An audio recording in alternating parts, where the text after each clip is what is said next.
प्रेरक कथा। जब तक हम जीवन से संतुष्ट नहीं होंगे तब तक मन अशांत ही रहेगा। मानसिक तनाव की वजह से सही निर्णय नहीं ले पाते हैं और परेशानियां बढ़ती हैं। एक गरीब व्यक्ति हमेशा भक्ति करता रहता था। एक दिन उसकी भक्ति से प्रसन्न होकर भगवान प्रकट हुए और वर मांगने के लिए कहा, लेकिन उसे समझ ही नहीं आया कि वह भगवान से क्या मांगे। जो लोग अपने जीवन से संतुष्ट नहीं रहते हैं, उनका मन हमेशा अशांत रहता है।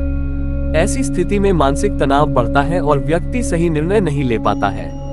इसका परिणाम ये मिलता है कि परेशानियां और अधिक बढ़ जाती हैं। जीवन में सुख और शांति चाहते हैं तो हमें सबसे पहले संतुष्टि का भाव लाना होगा।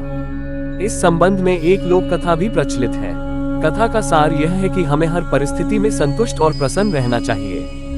जानिए ये कथा। प्रेरक कथा। जब तक हम जीवन से संतुष्ट नहीं होंगे तब तक मन अशांत ही रहेगा। मानसिक तनाव की वजह से सही निर्णय नहीं ले पाते हैं और परेशानियां बढ़ती हैं। 3 वर्ष पहले एक गरीब व्यक्ति हमेशा भक्ति करता रहता था। एक दिन उसकी भक्ति से प्रसन्न होकर भगवान प्रकट हुए और वर मांगने के लिए कहा, लेकिन उसे समझ ही नहीं आया कि वह भगवान से क्या मांगे। जो लोग अपने जीवन से संतुष्ट नहीं रहते हैं, उनका मन हमेशा अशांत रहता है।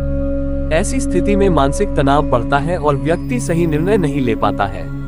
इसका परिणाम ये मिलता है कि परेशानियां और अधिक बढ़ जाती हैं। जीवन में सुख और शांति चाहते हैं तो हमें सबसे पहले संतुष्टि का भाव लाना होगा।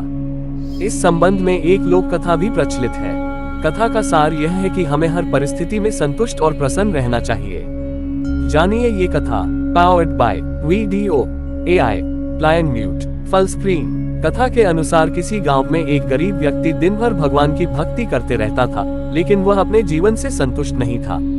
जो चीजें उसके पास नहीं थी, उसके लिए वह दुखी रहता था। एक दिन उसके गांव में एक विद्वान संत पहुंचे। वह गरीब भी संत से मिलने पहुंचा और अपनी सभी परेशानियां बता दी। संत ने उस गरीब को एक मंत्र बताया और कहा कि रोज इस मंत्र का जाप करना। संत की बताई विधि से गरीब व्यक्ति मंत्र जाप करने लगा। कुछ ही दिनों के बाद भगवान उसकी भक्ति से प्रसन्न हो गए और उसके सामने प्रकट हुए। भगवान ने भक्त से कहा कि हम तुम्हारी भक्ति से प्रसन्न हैं, वर मांगो, तुम्हारी हर इच्छा पूरी होगी। गरीब व्यक्ति भगवान को देखकर हैरान था। वह समझ नहीं सका कि वर में क्या मांगा जाए। उसने भगवान से कहा कि अभी मुझे कुछ समझ नहीं आ रहा है, कृपया आप कल फिर प्रकट हो। भगवान ने कहा कि ठीक है और वे अंतर्ध्यान हो गए। अब गरीब व्यक्ति बहुत चिंतित हो गया। उसने सोचा कि मेरे पास रहने के लिए घर नहीं है, घर मांग लेता हूँ। कुछ देर बाद उसने सोचा कि मुझे बहुत सारी जमीन जायदाद मांग लेनी चाहिए। कुछ देर बाद सोचा कि मुझे किसी राज्य का राजा बनने का वर मांगना चाहिए। पूरी रात वह ऐसे विचारों की वजह से सो नहीं सका। सुबह हो गई, लेकिन गरीब व्यक्ति ये तय नहीं कर पाया कि उसे वर में क्या मांगना चाहिए। भगवान फिर से उसके सामने प्रकट हुए। भक्त ने कहा कि प्रभु, मुझे सिर्फ यही वर दे कि मेरा मन आपकी भक्ति में लगा रहे। मैं हर हाल में संतुष्ट रहना चाहता हूँ। भगवान ने कहा कि तुम अपने से धन संपत्ति भी मांग सकते हो। गरीब व्यक्ति ने कहा कि प्रभु, अभी मेरे पास कुछ भी नहीं है, लेकिन धन आने के संकेत मात्र से मेरी नींद उड़ गई। मानसिक तनाव बढ़ने लगा।